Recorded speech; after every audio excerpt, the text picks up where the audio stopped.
एक हदीस मेरा दिल करता है आपको याद हो जाए। मुस्तदरक लिल हाकिम में हदीस है। हज़रत अनस बिन मालिक रदी अल्लाह तआला अन्हु फरमाते हैं, एक भाई हुजूर की बारगाह में बैठा रहता था।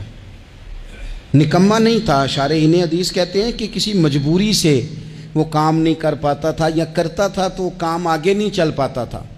ज़हनी सलाहियत ही शायद ज़्यादा नहीं थी। ये हदीस मिशकात में भी मौजूद है, मुस्तदरक लिल हाकिम में भी मौजूद है। हज़रत अनस बिन मालिक रदी अल्लाह तआला अन्हु फरमाते हैं, वो हुजूर की बारगाह नाज में बैठा रहता था। उसके भाई ने आके शिकायत की, या रसूल अल्लाह सल्लल्लाहु तआला अलैहि वसल्लम, ये कोई काम ही नहीं करता, कोई मेहनत नहीं करता, कोई जद्दोजहद नहीं करता, आगे नहीं बढ़ता। मुझे इसकी ज़रूरियात की किफ़ालत करनी पड़ती है, मुझे जद्दोजहद करनी पड़ती है, मुझे इसके मामलात का ख्याल रखना पड़ता है, आप इसे समझाएं। तो हुजूर ने बहुत सारे लोगों को समझाया जो काम नहीं करते थे। हमें सियासता में वो हदीस भी मिलती है जिस बंदे को नबी पाक सल्लल्लाहु अलैहि वसल्लम ने कहा था कि तेरे पास जो भी घर में है ला, तो वो प्याला और कंबल लाए थे, हुजूर ने बेच के कहा था जा कुल्हाड़ा खरीद के ला और लकड़ियाँ काट के तो बेच के अपना और अपने घर वालों का पेट पाल। ये सारी बातें अपनी जगह पर यहाँ नबी पाक ने एक रूहानी मसले का हल भी बताया। अल्लाह के महबूब अलैहिस्सलाम से अर्ज़ की, हुजूर ये यहीं बैठा रहता है और सारे ही काम मुझे करने पड़ते हैं। तो हुजूर ने नज़र मुबारक उठा के भाई की जानिब देखा जो भाई का शिकवा कर रहा था।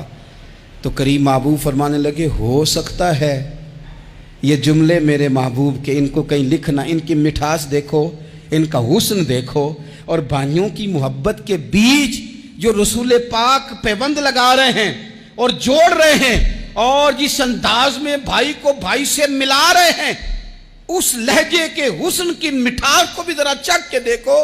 हुजूर फरमाने लगे, हो सकता है रब तुम्हें जो रिस्क दे रहा है वो इसी भाई की वजह से दे रहा है।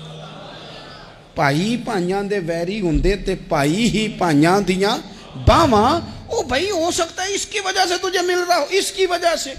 वो दरवाजे न बंद करें जिन दरवाज़ों की बरकत से रोज़ी आती है। कभी भी वो काम ना करें जिन कामों की, अगर आपको कल तक बरकत थी, कल तक काम ठीक चल रहा था, कल तक निज़ाम बेहतर था, और आज आपको महसूस होता है कि कहीं कमज़ोरी आ गई है, कहीं हालात उस तरह के नहीं रहे, तो फिर आप गौर करें कहीं ऐसा तो नहीं किसी गरीब का आपके घर से रिस्क जाता था और आपने बंद कर दिया, किसी की मदद होती थी आपने बंद कर दी, किसी के साथ शफकत होती थी आपने बंद कर दी, कोई शख्स आपकी वजह से तसल्ली में था और फिर आपने उसे तकलीफ में डाल दिया।